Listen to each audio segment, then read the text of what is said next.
आवश्यक सूचना, मैं टेलीग्राम चैनल पे उपलब्ध हूँ। टेलीग्राम चैनल आप मेरा प्लीज़ सब्सक्राइब करें, जहाँ पर वो ऐसी बातें होती हैं जहाँ पर चैनल में वो सारी बातें मैं पब्लिश नहीं कर सकती हूँ। थोड़ा सा आप मुझसे पर्सनली कनेक्ट भी कर सकते हैं, तो आप मेरे टेलीग्राम चैनल को ज़रूर सब्सक्राइब करें। मैं आपसे यही रिक्वेस्ट करूँगी। Thank you.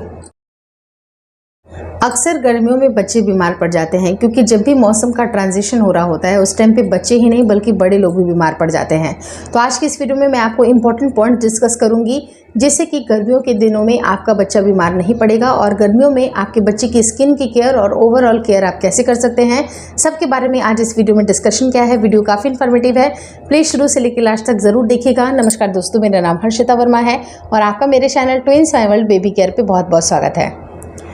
आपका जब भी छोटा सा बच्चा होता है, उसकी अगर पहली गर्मी है तो उस टाइम पे आपको एक्स्ट्रा केयर करने की आवश्यकता होती है। बच्चे की जो बॉडी होती है उसको थोड़ी सी गर्माहट की आवश्यकता होती है, लेकिन गर्माहट तो है, लेकिन ऑलरेडी टेम्परेचर बहुत ज़्यादा हाई है बाहर, तो सडन बच्चे को एसी में या कूलर में आप एक्सपोज ना करें, क्योंकि टेम्परेचर अगर बच्चे का चेंज होगा सडन तो उसको दिक्कतें आएंगी। उसके नाक में नेज़ल कंजेक्शन हो जाएगा या कई बार चेस्ट में कंजेक्शन होगा, जिसकी वजह से बच्चे को सांसें लेने में भी तकलीफ होती है, बच्चे को बलगम बनने लगती है, जिससे कि बच्चा कई बार स्पीट आउट भी कर सकता है। तो आप कोशिश करें कि सडन मौसम का जब भी ट्रांजिशन हो, अगर कई बार क्या होता है कि आपने देखा होगा कि गर्मियों के दिनों में कई बार तेज़ आंधी भी होती है, बरसात भी हो जाती है कभी कभी, तो जब मौसम का ट्रांजिशन हो तो उसी हिसाब से बच्चे को ड्रेसिंग सेंस भी आपको रखना है। साथ ही साथ अगर आप धूप से बाहर आ रही हैं, जैसे कि फॉर एन एग्जाम्पल अगर आपने पीडियाट्रिशियन के पास अपॉइंटमेंट ली, बाहर से बच्चे को घर में लेके आएँ, तो तुरंत से आपको एसी या कूलर वाले जगह पे आपको नहीं ले जाना है, या फिर एकदम से एसी या कूलर से निकल करके धूप में नहीं जाना है। तो टेम्परेचर का जो ट्रांजिशन है उस टाइम पे आपको एक्स्ट्रा केयर करने की आवश्यकता है कि जब उसकी बॉडी नॉर्मल हो जाए तभी जाके आप उसको टेम्परेचर थोड़ा सा उसका बढ़ा सकते हैं या फिर कम कर सकते हैं। दूसरी चीज़ है कि डायरेक्ट जो कूलर का हवा होता है, एसी का हवा होता है, उससे भी बच्चे को कंजेशन बहुत जल्दी लगती है। तो आपको कोशिश ये करनी है कि रूम का टेम्परेचर आपको मेंटेन करना है।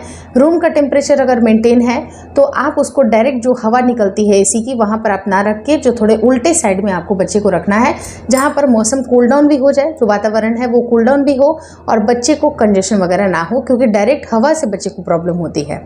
तीसरी चीज़ है कि आप बच्चे को कितनी बार नहला सकते हैं, क्योंकि बहुत सारे पेरेंट्स ऐसे होते हैं, उनको लगता है कि बहुत ज़्यादा गर्मी है तो चलो 2 से 3 बार भी नहा देते हैं, लेकिन बहुत ज़्यादा बच्चे को स्नान कराना भी सही ऑप्शन नहीं होता है।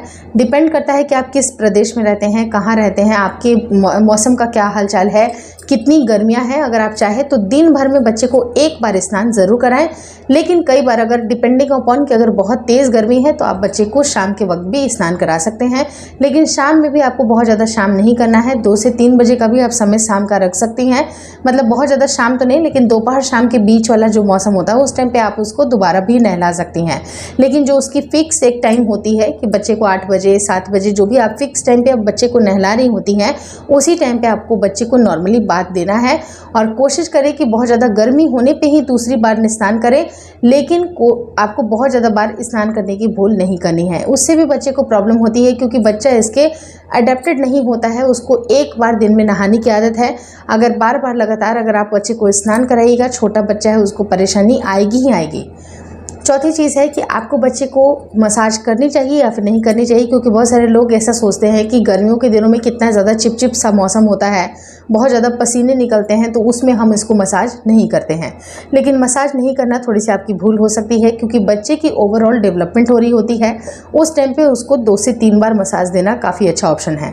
आप विंटर के सीज़न में 4 से 5 बार भी मसाज कर सकते हैं, वो भी नॉर्मल है, लेकिन गर्मियों के दिनों में अगर आपके टाइम परमिट करती है तो आप 1 से 2 बार मसाज ज़रूर करें। और मसाज करने का बिल्कुल से जेंटल सा तरीका होता है कि हल्के हल्के हाथों से बच्चे को मसाज करनी है, अच्छा मसाज देना है, ताकि बच्चे को फ्रेश अच्छी तरह से भूख भी लगे, उसको भूख मतलब मिल्क पीने की इच्छा भी करे और साथ ही साथ अच्छी नींद भी आए।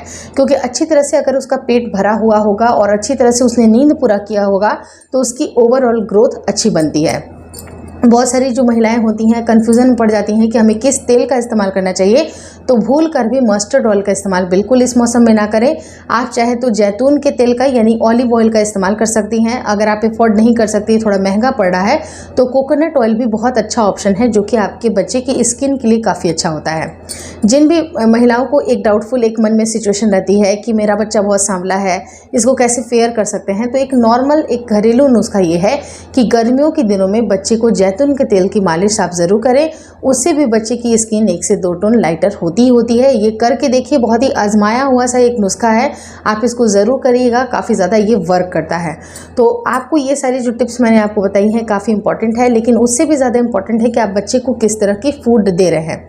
क्योंकि इस टाइम पे जब गर्मियाँ बहुत तेज़ होती हैं तो कई बार क्या होता है कि बच्चे को अच्छी तरह से हाइड्रेट रखना भी ज़रूरी होता है, क्योंकि वाटर का लेवल बच्चे की बॉडी में कम नहीं होना चाहिए। उसको प्रॉपर मात्रा में आपको ब्रेस्ट फीडिंग ज़रूर कराना चाहिए। जो भी बच्चे 6 महीने से छोटे हैं वो प्रॉपर तरीके से ब्रेस्ट फीडिंग करेंगे या फिर फॉर्मूला फीडिंग लेंगे, और जो बच्चे 6 महीने से बड़े हैं वो सॉलिड फूड लेने के अलावा भी बहुत सारे लिक्विड डाइट भी लेंगे, जैसे कि दूध, लस्सी, छाछ या कोकोनट वाटर या कोई फ्रूट के जूसेस भी आप बच्चे को दे सकते हैं, जिससे उनकी बॉडी काफ़ी ज़्यादा हाइड्रेटेड हो। लेकिन कई बार क्या होता है कि कुछ फूड आइटम अगर हम देते हैं बच्चे को, सॉलिड फूड बच्चा चला गया है और थोड़ी थोड़ी मात्रा में वो फूड को वो छोड़ देता है, तो हम सोचते हैं कि चलो इसको फिर से गर्म करके दे देते हैं। वैसी भी भूल आपको नहीं करनी है। गर्मी के दौरान भी बहुत तेज़ी से हर चीज़ ख़राब होती है, मतलब इवन विंटर में भी आप इसका इस्तेमाल ना करें, क्योंकि बच्चे की जो छोड़ी हुई चीज़ें होती हैं उसके अंदर बैक्टीरियाज बहुत जल्दी उत्पन्न होंगे। तो आप कोशिश ये करें कि इतना ही सा फूड प्रिपेयर करें जितना कि बच्चा खा ले, और धीरे धीरे से उसके पेट को थोड़ा सा, मतलब कह सकते हैं कि 1-2 डाइट उसकी थोड़ी सी ज़्यादा बढ़ाएं। लेकिन एक ही बार बहुत ज़्यादा बना करके उसको फेंकने की आवश्यकता नहीं है। आप चाहे तो थोड़ा सा कम ही बनाएं और उस फूड को डिस्कार्ड कर दें। मतलब अगर बच्चे ने 1 चम्मच अगर उसको मिस कर दिया है, छोड़ दिया है, या उसको बाद में उसको दोबारा बिल्कुल मत खिलाइएगा, क्योंकि बहुत जल्दी फूड आइटम ख़राब होते हैं। तो बच्चे को ज़्यादा से ज़्यादा आपको फ्रूट्स देना है, जिससे कि बॉडी उसकी हाइड्रेटेड रहे और बच्चा इस मौसम के लिए प्रिपेयर हो सके। तो इस तरह से बहुत सारे फूड में भी चेंजेस करने हैं और बहुत सारे फिजिकल चेंजेस भी करने हैं, जिससे आपके बच्चे को गर्मियों में परेशानी ना होना पड़े। और last but not the least, बच्चे की स्किन काफ़ी ज़्यादा सेंसिटिव होती है, उस टाइम पे सनराइज़ भी बहुत ज़्यादा हाई होता है। तो आप कोशिश करें कि सुबह में 9 से 10 बजे के बाद से आप घर से बाहर ना निकलें। अगर आपके डॉक्टर की अपॉइंटमेंट है तो कोशिश करें कि 10 से 11 बजे के पहले ही आप घर पे वापस आ जाएं, ताकि ये जो दोपहर वाला जो धूप है, जो कि बिल्कुल 10 बजे या 11 बजे के बाद से बहुत ही तेज़ धूप होती है, शाम के 5 बजे तक, उस टाइम पे आपको बच्चे को डायरेक्ट सनलाइट में ले जाना अवॉइड करना चाहिए, ताकि उसकी स्किन पे बहुत ज़्यादा रैशेस ना आए। पसीने की वजह से बच्चे को रैशेस होती है, खुजली होती है, बच्चा इरिटेटेड फील करता है। तो आप उसको जो भी मेडिकेटेड, आप जो टेल्कम पाउडर इस्तेमाल कर रही हैं, जो भी इसको पाउडर दी गई है, और कई बार बहुत सारे बच्चों को आपने देखा होगा कि घमौरियाँ वगैरह भी होती हैं, तो अच्छी तरह से बच्चे की साफ़ सफाई करने के बाद आप उसको टेल्कम पाउडर जो मेडिकेटेड है आप उसको ज़रूर लगाएं, ताकि उसको पीठ पे या जहाँ पर उसको रैशेज या इचिंग हो रही है वहाँ पर उसको राहत ज़रूर मिले। कई बार क्या होता है कि हम बच्चे को दोबारा स्नान नहीं करा सकते हैं ड्यू टू बहुत सारे रीज़न, क्योंकि बच्चे को जल्दी कंडीशन लग रही है। तो आप बच्चे के 2 से 3 बार आप कपड़े बदल दें। कपड़े बदलने से भी आपके बच्चे को काफ़ी ज़्यादा फ्री फील होगा। और मसाज करने के बाद आप बच्चे को एज इट इज़ बिल्कुल ना छोड़ें। आप कोशिश करें कि अच्छी तरह से वाइप करने के बाद, क्योंकि ये जो तेल होता है अगर हम उसको लगा देते हैं उसके बाद बच्चे को ऐसे ही छोड़ देते हैं, तो वो तेल भी बच्चे की जो फोल्डेड स्किन होती है, जैसे फॉर एन एग्जाम्पल एक केहूनी हुआ, गर्दन के पास का एरिया जो फोल्डेड स्किन होती है, वहाँ पर बच्चे को रैशेस जल्दी लगती है। तो अच्छी तरह से मालिश करने के बाद आप चाहे तो बच्चे को स्नान करा दें या फिर पूरी तरह से वाइप कर दें, बच्चे की स्किन पे एक्स्ट्रा कोई भी ऑयल ना रहे।